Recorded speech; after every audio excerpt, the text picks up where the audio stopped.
Hi, I'm Dr. Lori Stevick-Rust, clinical health psychologist and staff member here at Lake Health for the past 26 years. I wanted to send out a quick little message to each and every one of you. I want you to know that we see you and that we honor the work that you are doing.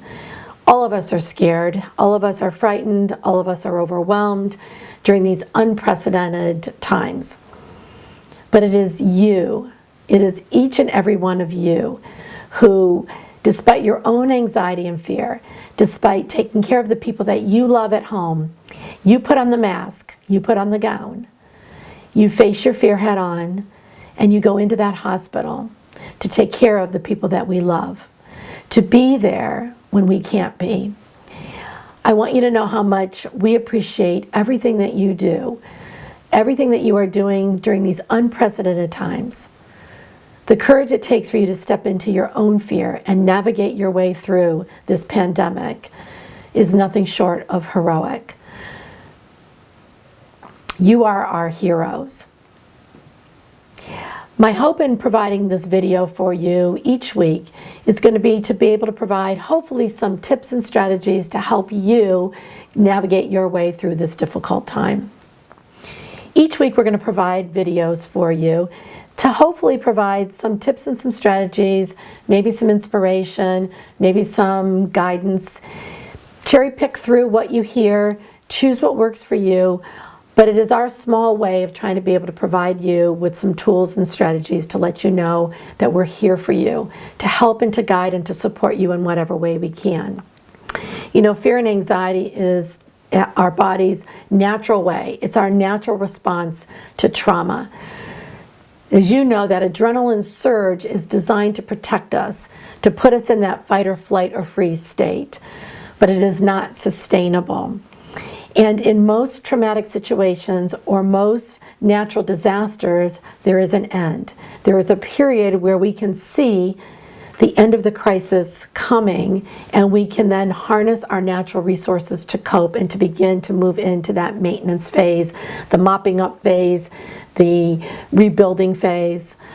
But with COVID-19 and the times that we are in right now, we recognize that the end is an unknown for all of us, and particularly for you. Navigating through uncertainty at a high level of stress will ultimately impact your life, your health, your emotional well-being, your relationships, and it is simply just not sustainable. So my hope with some of the strategies and the techniques that we're going to talk about, that you'll find some place in there to help navigate you through the level of anxiety and stress that you're experiencing. So first, one of the things that I think is most important and something that we often neglect is to label how we feel. Now, you might be hearing that and thinking, well, of course, what I'm feeling is fear. I'm feeling anxiety. And all of that, of course, is understandable and appropriate and in alignment with what we're going through. But you might also be feeling some other kinds of experiences as well. There might be a level of grief. There might be a level of depression. There might be a level of anger. There might be levels of feeling overwhelmed. Whatever it is for you, the most important thing to begin is to label it. We can't cope with or find ways to navigate our way through something if we don't know what it is that we're experiencing. Simply labeling our emotions and our feelings gives us control over it. So I ask you to take a little bit of time to reflect within yourself. And those feelings are going to change. You know, it's not like, okay, now I'm experiencing anxiety and now I'm moving into this phase. We know that our emotions and our experiences change from moment to moment when we're under high stress, crisis time. So it's important that you label it, that you recognize it, that you understand it as you're experiencing those emotions in real time. COVID-19 is not the only thing that is contagious. Our anxiety is contagious as well. You know yourself that if you are working with colleagues or patients who are extremely anxious, fearful, and overwhelmed, you feel it. You experience it yourself. It heightens your level of already pre-existing anxiety and fear. Some of this happens through the mirror neurons of our brain. We respond and emulate and mirror back what we're experiencing from other people, their expressions, their mood, their tempo, their tone. So it's important, I think, in managing anxiety for yourself personally, but also for your work environment and the colleagues and the patients that you're serving, that you are mindful that anxiety and fear is contagious. But the good news on that is so is calm, so is reassurance.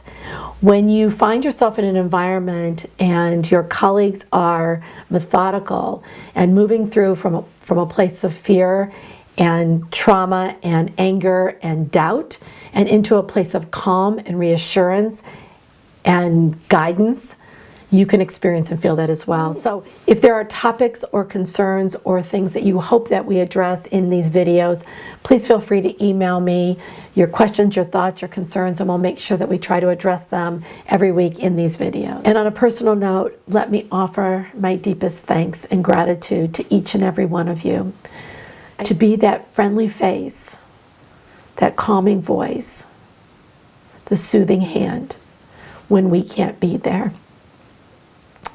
You are the truest of truest heroes. And I thank you from the bottom of my heart for all of the work that you are doing during this unprecedented time. Thank you.